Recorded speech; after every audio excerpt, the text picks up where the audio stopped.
Assalamualaikum warahmatullahi wabarakatuh. Waalaikumsalam warahmatullahi wabarakatuh. Selamat pagi semuanya. Pagi Bu. Sehat? Sehat. Nah, sebelum belajar, marilah kita berdoa terlebih dahulu. Silahkan ketua kelas pimpin doanya. Ananda Doni. Ya. Ya Bu.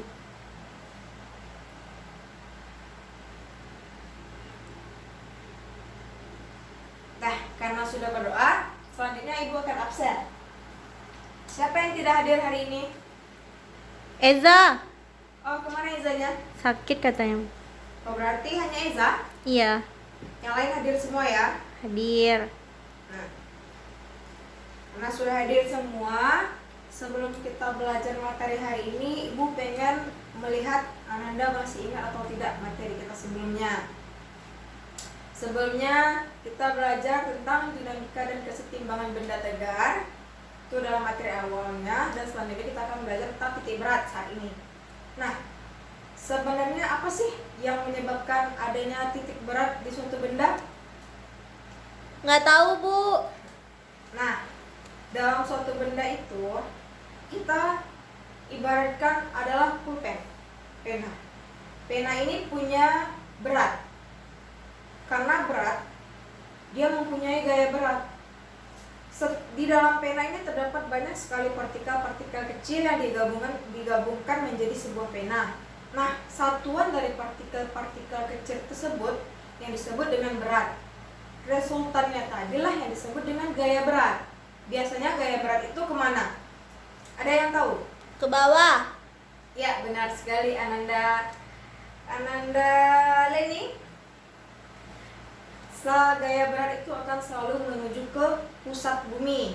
Gaya berat hampir sama dengan gaya gravitasi, di mana dia itu dulu para ahli si Einstein dia melakukan percobaan dengan apel jatuh pasti akan selalu ke bawah. Nah, sama dengan gaya berat akan selalu ke bawah karena tadi sudah ada partikel, ada masanya di suatu benda.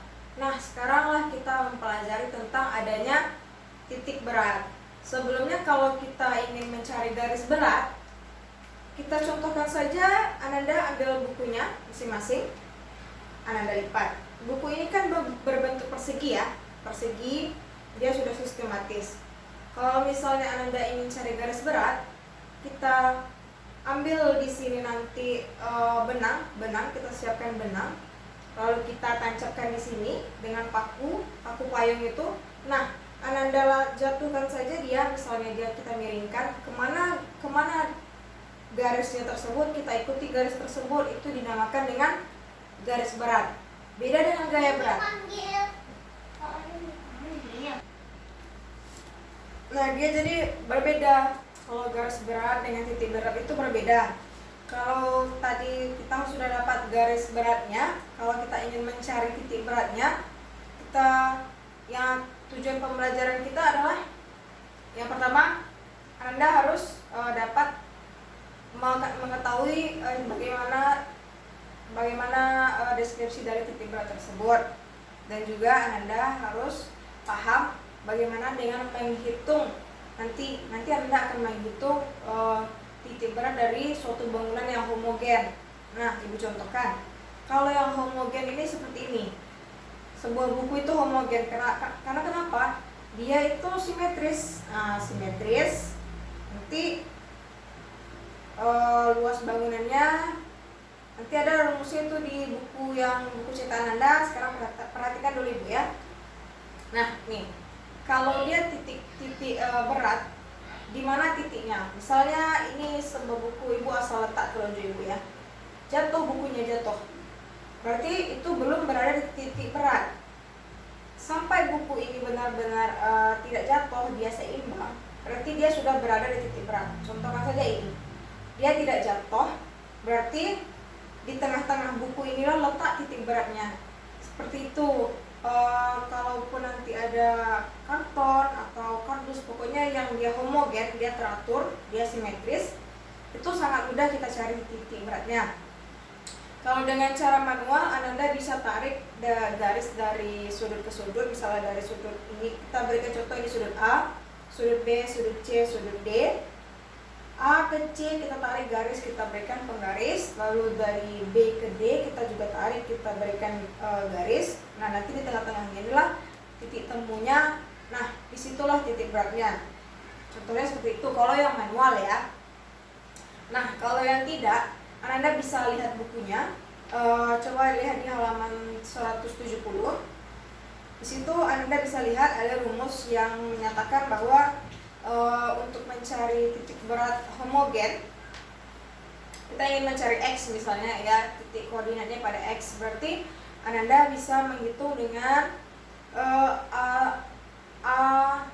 A1 itu adalah luas misalnya dari luas persegi panjang kan panjang kali lebar. Nah luasnya dikali dengan titik koordinatnya, misalnya titik koordinat itu di grafik adalah 2, berarti luas dikali titik koordinat X lalu dibagi dengan luasnya tadi, seperti itu. Misalnya luas kita ada 8 dan titik koordinatnya itu di titik koordinat 2, misalnya titik koordinat X nya 2. Nah berarti 8 dikali 2 berapa? 16 ya, dibagi dengan 8, berarti hasilnya adalah 2. Berarti 8 dengan 8-nya bisa dicoret. Itu kalau untuk satu bangunan, satu bangunan simetris. Kalau misalnya di grafik itu ada 2 bangunan misalnya, berarti luas bangunan pertama dikali titik koordinat pertama dibagi dengan luas pertama, kita tambahkan dengan apa? Kita tambahkan dengan luas yang kedua dikali dengan titik koordinat yang kedua dibagi dengan luas yang kedua, seperti itu. Makanya ada rumus di sini bahwa x0 itu titik beratnya ya.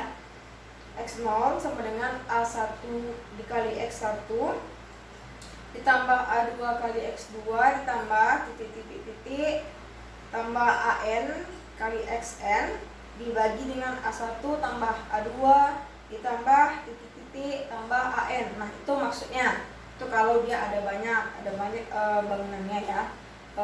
Di soal misalnya di grafik dia bisa kita pakai koordinat titik koordinat X dan Y. Kalau yang homogen itu pakai X dan Y. Jadi nanti di sana N itu tandanya A yang keberapa, misalnya bangunan yang ke-5 atau yang ke-6, itu maksudnya N di situ. Lalu kalau pengen mencari titik di koordinat Y, nah seperti itu, Y0 sama dengan A1 kali Y1 ditambah A2 kali Y2 ditambah AN kali YN dibagi A1 tambah A2 tambah AN. Nah seperti itu. Itu maksud dari rumus yang di halaman 170.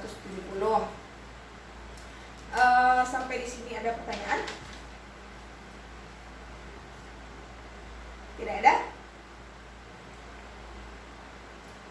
Kenapa dikatakan dia Ananda Doni homogen?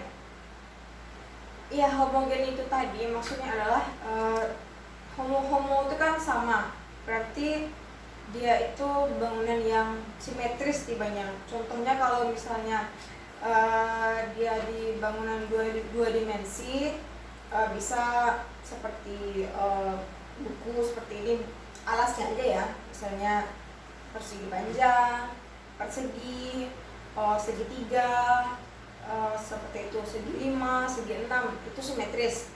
Kalau misalnya ini juga simetris, tapi ini namanya bangunan ruang.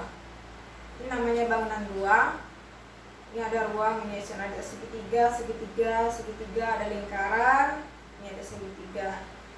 Ini namanya bangunan ruang. Ini termasuk homogen juga karena dia simetris ya. Nanti berarti titik beratnya itu bisa terjadi di sini, di tengah-tengahnya. Tapi tidak mutlak di tengahnya langsung, kita harus lagi menghitung sisi-sisinya, kita harus hitung semuanya. Nanti baru kita tahu di mana letak titik beratnya. Tapi kemungkinan titik beratnya ada di tengah-tengah ini, seperti itu. Kalau misalnya 2 dimensi kan langsung nampak nih. Nah kalau di sini, di dalam ruang ini. Nih contohnya. Sampai sini sudah paham? Sudah. Nah, contohnya seperti itu. Jadi kalau misalnya, karena tujuan pembelajaran Ananda sekarang baru sampai menghitung yang homogen saja, dulu kita pelajari yang homogen. Cuma nanti kalau ingin lebih rincinya lagi, nanti kita akan pelajari lebih lanjut yang tidak homogennya. Kalau untuk saat ini cukup yang homogen saja dulu. Nah, Ibu pengen coba, gak paham nih? Sudah paham? Ingat kan rumusnya? Apa tadi rumusnya Ananda Etni? Ya, rumus ya terserah, mau titik koordinat X, titik koordinat Y, coba apa? Ya, benar sekali, rumusnya adalah AN, misalnya AN dikali SN dibagi AN, ya benar. Nah, Ibu pengen kasih contoh dulu ya. Bukan contoh, Ibu kasih soal, Anda jawab. Misalnya kita ketahui suatu bangunan itu memiliki panjang 4, memiliki lebar juga 4.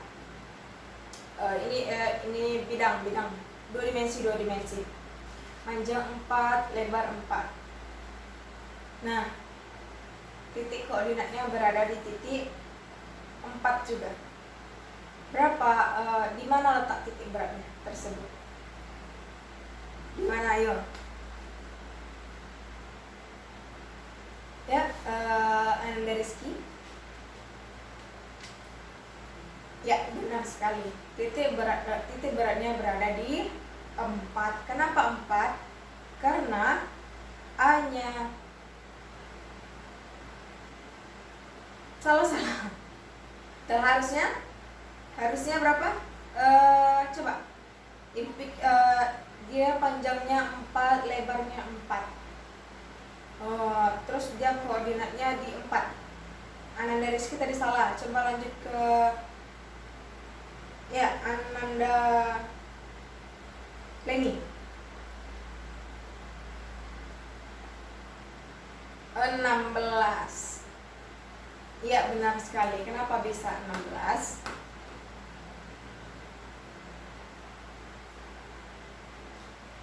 Salah juga ya? Ya udah, kalau gitu coba deh keluarin bukunya masing-masing. Keluarin bukunya. Tulis. Diketahui panjangnya 4 cm. Diketahui lebarnya juga 4 cm. Berarti 4 dikali dengan 4 adalah 16. 4 dikali 4, 16. Berarti kita dapat luasnya 16. Koordinatnya berada di titik 4 dibagi dengan luasnya yang tadi. Berarti 16 nya kita coret, tersisalah 4. Tadi Ananda Rizky ragu-ragu jawabnya. Jadi jawabannya benar ya. Jawabannya yang benar adalah 4. Seperti itu. Udah paham sampai di sini? Sudah? Yang Y-nya sama saja. Kita cuman membedakannya nanti titik koordinatnya berapa di situ. Kita cari di titik X, kita cari di titik Y. Sama-sama aja sebenarnya. Nggak ada. Nah, kalau untuk kita cari titik Y, misalnya Ibu berikan dia titik koordinatnya yang tadi ya, tetap dia panjangnya 4, lebarnya 4. Namun titik koordinatnya ada di titik koordinat 5. Jadi berapakah titik Y-nya berada di 2, misalnya 2. Jadi berapa berapa titik beratnya? Ya di 2. Karena apa? Luasnya tadi habis, atas dengan bawah habis. Jadi intinya itu kalau yang dia di satu bidang aja itu nggak susah, karena A1 di atas dengan A1 di bawah itu udah habis dibagi. Yang bikin ragu nanti ini soal selanjutnya. Ya, Ibu kasih lagi. Catat di bukunya. Diketahui misalnya A1-nya 4 berada di titik koordinat 2. Catat, A1-nya 4, berada di titik koordinatnya 2. Nah, si A2-nya luasnya ada 8, berada di titik koordinat 4. Anggap saja itu koordinat X. Jadi berapa, di mana letak titik beratnya? Nah, baru Anda masukkan. Kalau yang 4 tadi itu kita anggap dengan A1. X1-nya kan 2, berarti 4 dikali 2 dibagi 4, hasilnya 2 ya, hasilnya 2.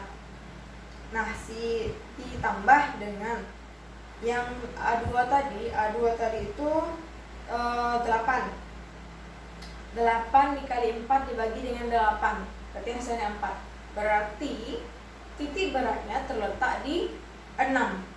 Hasil dari A1 dikali X1 dibagi A1 ditambah dengan A2 dikali X2 dibagi A2, hasilnya adalah 6. 2 ditambah 4 sama dengan 6, sehingga letak titik beratnya ada di 6x ya, seperti itu. Nah, kita cari yang Y-nya. Si Y-nya berada di titik koordinat berapa? Si Y-nya tadi berada di titik koordinat, misalnya Y-nya berada di titik yang Y1 ya, Y1-nya koordinatnya 3. Lalu si Y2-nya berada di koordinat 6. Nah, berarti nantinya untuk mencari titik tersebut berarti A1 dikali Y1 dibagi A1 ditambah A2 kali Y2 dibagi A2, hasilnya adalah 3 ditambah 6, 9 ya. Berarti titiknya berada di koordinat 6,9, seperti itu.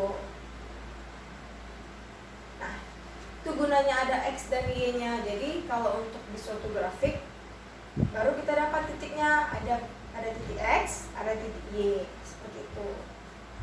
Sampai di sini ada pertanyaan? Enggak, Bu. Sudah paham? Paham. Nah, sekarang buka buku di halaman 170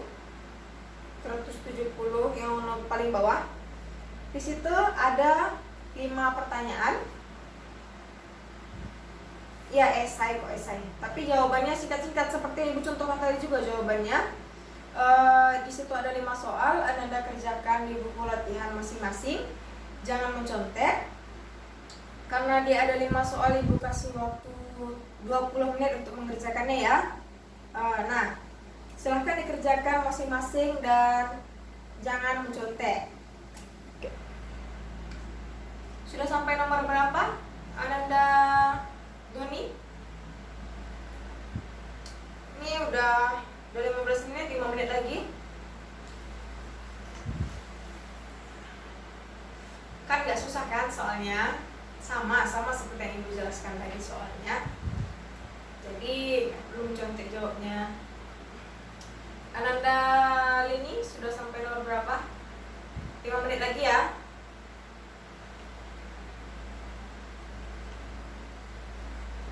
Ya, waktunya habis. Ketua kelas silahkan kumpul buku latihan teman-temannya. Kumpul, nanti letak di meja Ibu. Waktu kita bentar lagi habis. Nah, sudah dikumpul semuanya. Siap tidak siap dikumpul. Sudah mengerjakan 5 soal tadi, bagaimana rasanya? Sudah mengerti atau belum? Sudah. Yakin sudah, nanti Ibu periksa sebenarnya semua ya. Oh, masih ada yang belum. Intinya seperti ini. Tadi kan ada X itu di sumbu X dan Y di sumbu Y. Ananda tinggal masukkan saja berapa angka di sumbu X, berapa angka di sumbu Y. Kalau di soal tadi kan rata-rata persegi panjang ya. Itu cuman Ananda tinggal cari kalau luasnya, otomatis kita pakai panjang kali lebar. Jadi berapa, kalau misalnya yang panjangnya itu si X, berarti X dikali Y, itulah hasil luasnya. Cuman kalau di sini Anda tidak perlu bingung-bingung. Luas yang di atas otomatis A1 dibagi A1 kan habis. seperti itu. Jadi cuma tinggal itunya aja, si X nya tadi tambahkan dengan si X2, tambahkan dengan X3, begitu pula dengan ini, seperti itu. Nah, sampai sini ada pertanyaan? Enggak. Tidak.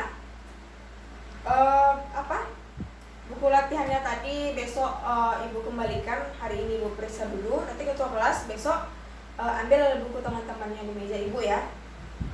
Ya. Semoga tujuan pembelajaran kita tadi tercapai.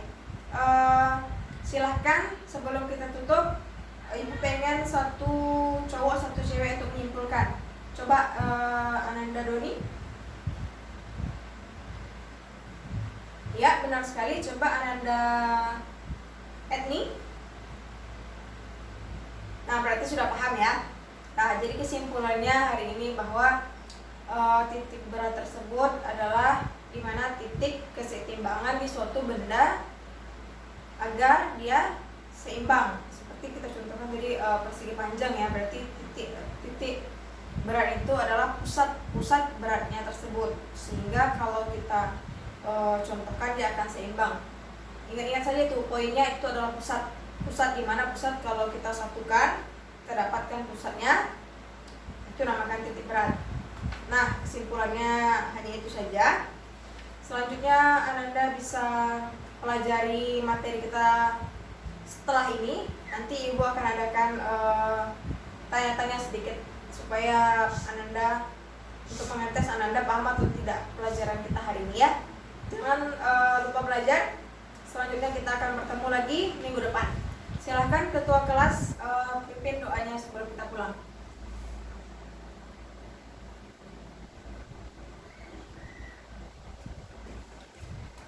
Ya, sekian pertemuan kita hari ini.